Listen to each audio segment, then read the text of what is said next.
My name is Kristen Corbosiero, and today I'll be talking to you about tropical cyclone intensity change during trough interaction. This work was done by my graduate student, Casey Pirano, who was co-advised by Dr. Brian Tang, and we had funding from NASA, and Casey had a DoD fellowship.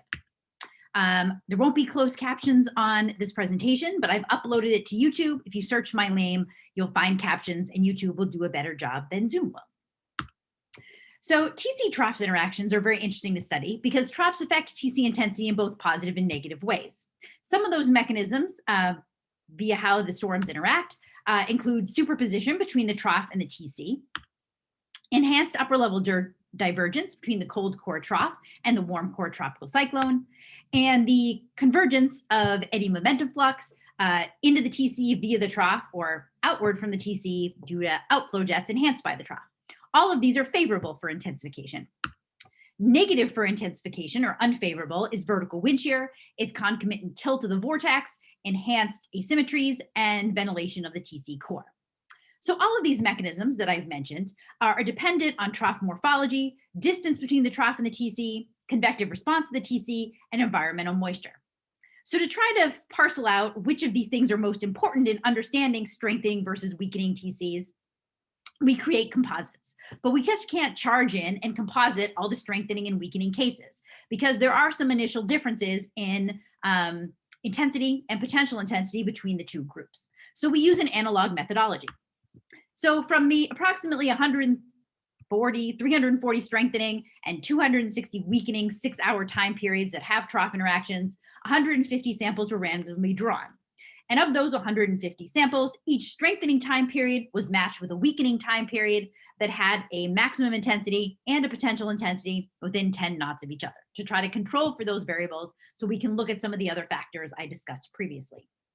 So jumping right into the composites, I'm going to show you a number of graphs that look like this, where the strengthening cases will be at the top. There'll be TC-centered composites, weakening in the middle, and then the difference field at the bottom. Here we're looking at 200 millibar potential vorticity in the shading, some isolines of PV in the solid and dashed lines, and a cross-section line that I'll show you in the next set of images. Going across, there's 24 hours before the trough interaction, at the time of trough interaction, and then 24 hours after. So looking at the strengthening cases, we see a rather baggy, Lance Bozar term, trough upstream of the TC. We see by the isolines of PV that the trough really isn't connected to the higher latitudes as there's some higher latitude ridging. As time moves forward, the scale of the trough contracts. We contract that half wavelength, and we see that the trough ends up wrapping anticyclonically around the southern side of the tropical cyclone, while to the east and north of the tropical cyclone, that PV is eroded. So the southern part of the trough is being pulled around while the northern part is eroded. In the weakening cases, we definitely see that the trough is connected to the high latitudes. We also see just further upstream of the TC, there seems to be some anticyclonic ridge building or wave breaking that's occurring, which is enhancing that downstream trough.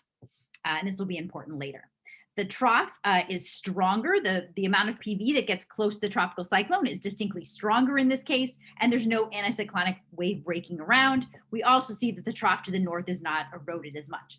Looking at the difference field, again, we see these negative values, which is indicating that the weakening cases have stronger PV. So we have a stronger, wider trough in the weakening cases that advances closer to the tropical cyclone and seems to superimpose with it. So maybe that's not good for intensity change. We're in our strengthening cases, we see that there's higher PV to the south of the storm, indicating that cyclonic wave breaking of the trough that's occurring south of the TC. Now looking at these cross sections, again, strengthening, weakening, difference between them. The weakening cases, even though we controlled for intensity, are actually stronger leading up to the time of trough interaction, and then the strengthening cases take over. We see that, as evidenced by our blue shading here, that the trough in the weakening cases is stronger, it is deeper, and looking at the composites, it does seem to superimpose with the TC. Where in our strengthening cases, the trough is a lot shallower, and there's significant ridging going on above the TC that's keeping the trough to the west. So a stronger, deeper trough, wider trough in the weakening cases are also associated, not shockingly, with stronger vertical wind shear. So here's time along the bottom, vertical wind shear on our horizontal axis, And we see the magnitude of the vertical wind shear. In the weakening cases, the shear increases with time.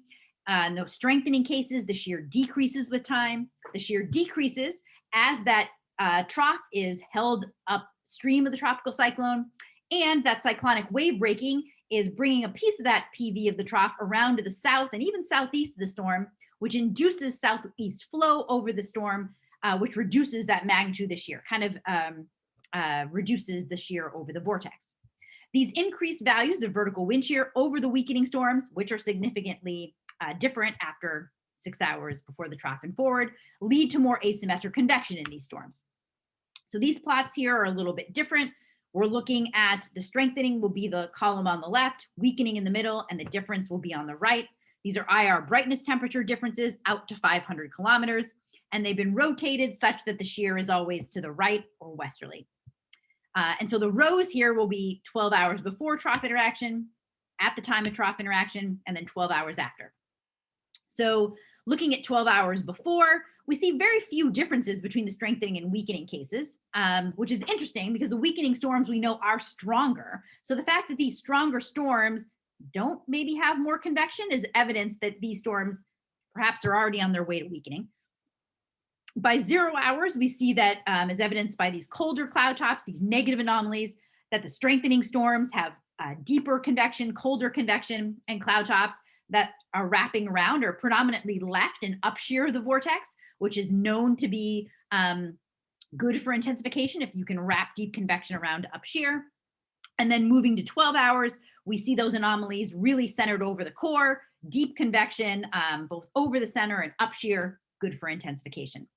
So the fact that the strengthening cases have stronger convection perhaps leads to enhanced outflow, sort of negative PV advection by that divergent flow, perhaps keeping the trough upstream. So the last field that I want to look at here to stay within time, sort of the piece de resistance plots, are those that are displayed here. So just strengthening and weakening in this case. Again, 24, 0, plus 24. Now here we have the PV shaded. So like we saw in the first image I showed you. The irrotational wind is in the barbs, color-coded, and then PV advection by that irrotational wind is in the contours. So like Heather Archambault plotted for TC trough interactions in the Western Pacific. So a lot of things I talked about previously come back here. Namely, that in the weakening cases, the tropical cyclone is actually stronger at the initial time. You can see a nice starburst pattern here, and the irrotational wind is actually stronger, indicating a stronger vortex and divergent outflow in the weakening than the strengthening cases. We also see that the PV advection, the negative PV advection by the irrotational wind is stronger in the weakening cases, which you might think would hold that trough up shear. Well, we know it doesn't actually end up that way. Why is that the case? Well, interestingly, we see that there was some high latitude ridging going on in these weakening cases. That high latitude ridging, which I believe I pointed out on a previous slide, the high latitude ridging is actually causing its own irrotational wind, which is compressing that trough and actually pulling it to the south. It's reinforcing that trough and helping to anchor it in place to the west of the tropical cyclone. As we move forward in time to 0 hours, the starburst patterns look pretty similar in this case. Now, at least to the east of the TC, we see that strong, the TC in the strengthening cases is strengthening, and it's got strong negative PV advection by the irrotational wind north of the tropical cyclone, helping to keep the northern part of that trough to the west and pulling the southern part to the south and then around the tropical cyclone. In our weakening cases, now the negative PV advection by the irrotational wind is still there, sort of keeping that northern part of the trough back, but we still see this irrotational wind from that high latitude anticyclonic wave breaking and ridging that again is keeping that trough, that stronger, deeper trough to the west and impacting the tropical cyclone. Then by plus 24 hours, again, keeping that negative PV advection by the irrotational wind in our strengthening cases, keeping that northern part of the trough at bay while pulling the southern part around. And our weakening storms are indeed very weakening at this case. The starburst pattern is nearly gone. There's no irrotational outflow on the western side. And and a very close encounter between our PV critter here and the tropical cyclone. So to summarize, troughs are generally unfavorable for TC intensification when you do an apples and apples comparison between no trough cases and cases with troughs. These unfavorable trough interactions are associated with greater shear due to larger, stronger, deeper troughs. They are associated with drier environmental air and greater ventilation, which I didn't get to today, but look for the paper, hopefully this submitted this summer. And they have weaker and more asymmetric convection. Most interestingly, to me at least, that there's a larger magnitude of negative PV advection and stronger divergence due to the response to this stronger trough. That in the weakening cases, it's a stronger trough.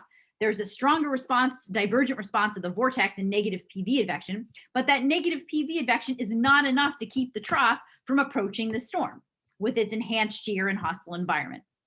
So the response to the TC we think of as being very important, and it is, but if that trough is stronger and deeper and maybe has some support from the upstream, some upstream anticyclonic wave breaking that's enforcing the trough and keeping it in place, whatever response the vortex has is not going to be enough to keep that trough away. Thank you very much.